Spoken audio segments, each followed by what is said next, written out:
and welcome back for some more box office predictions. I'm very excited to get into the Fantasy Movie League recap right now because I think this is the most perfect lineups in a single weekend we've ever had in the predictions with Perri League. I'm just going to keep talking and talking as you look at these 71 names, 71 perfect lineups this weekend. And after Parasite's huge win at the Oscars the other weekend, it's kind of no surprise that that one wound up being the best performer. That winning lineup was 1 Sonic and 9 Parasites. And I couldn't be happier for all you guys who won, but also for Parasite. I was just so thrilled to see it do so well. I think we've gotten through all 71 names. You know I can go on and on about Parasite. If you haven't seen the post-Academy Awards episode of FYC, go check that out on Collider Video. But I was very happy to see how everything panned out at the Academy Awards.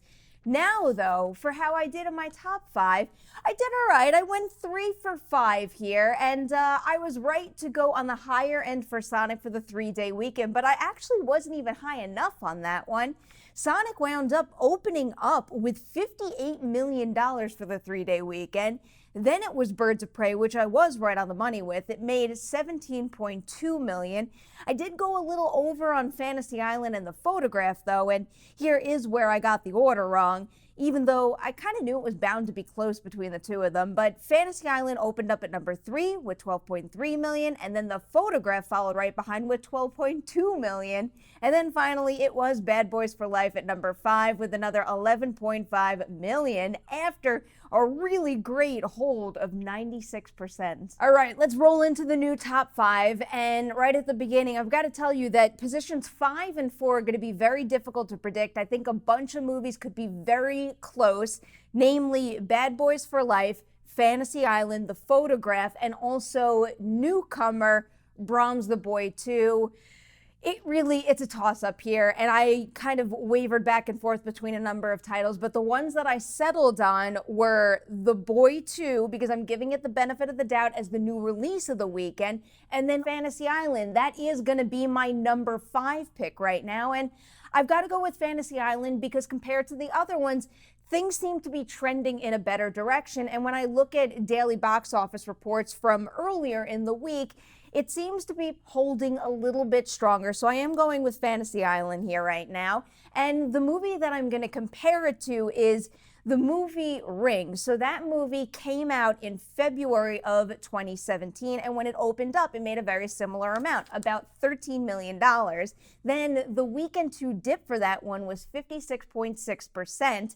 I know this isn't saying much here, but Fantasy Island is the better movie. So if Rings can hold that strong, I have a feeling that Fantasy Island can as well. So I think I'm going to apply the same exact weekend 2% change to Fantasy Island that Rings had, and that means I'm coming in with about $5.3 million. All right, next up here at number 4, that is where I have Brahms the Boy 2, and God, I think this one is in big trouble for a slew of reasons, and the first being the first movie, actually.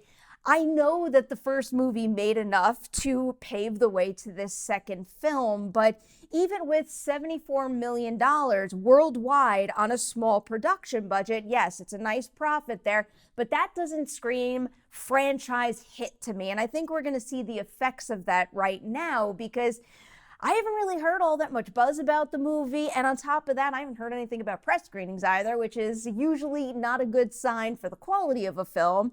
So I'm thinking right now also with how the horror movies this year have done, and given the fact that we're just talking about Fantasy Island, if that movie couldn't even break out, Brahms the Boy 2 probably isn't going to be the one to change that trend. So looking back at Fantasy Island, that one opened up with $12 million. I don't think there's any way that The Boy 2 is touching that. Instead, I'm going back to a January genre release, and I'm going to say this is going to be Gretel and Hansel all over again, and that would mean I have Brahms the Boy 2 opening up with about $6 million this weekend. Now we are on to number 3, and that is where I have Birds of Prey.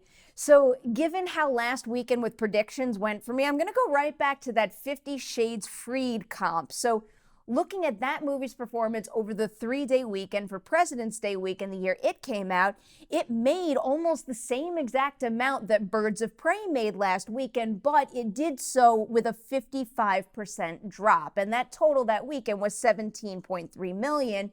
Weekend 3, then, it wound up falling 58.1% and making $7.1 million. The thing is, though, I think Birds of Prey has the better reviews, and on top of that, it's facing a little less competition this weekend than what 50 Shades Freed was dealing with. So I don't think there is any chance that the percent change for Birds of Prey is coming up to 58.7%. Instead, what I think I can use here is the percent change trend, which would require me to bring last weekend's 48% drop for Birds of Prey up to about 51%, and if that's what it loses, it's still making another $8.5 million this weekend. We've hit the number 2 spot now, and this is where I have our other new wide release of the weekend. It's The Call of the Wild, so maybe I should just say it's gonna be a rough weekend for all new wide releases, because I don't think anything is working in this one's favor either. I haven't really been hearing the hottest things about it, even though I believe it is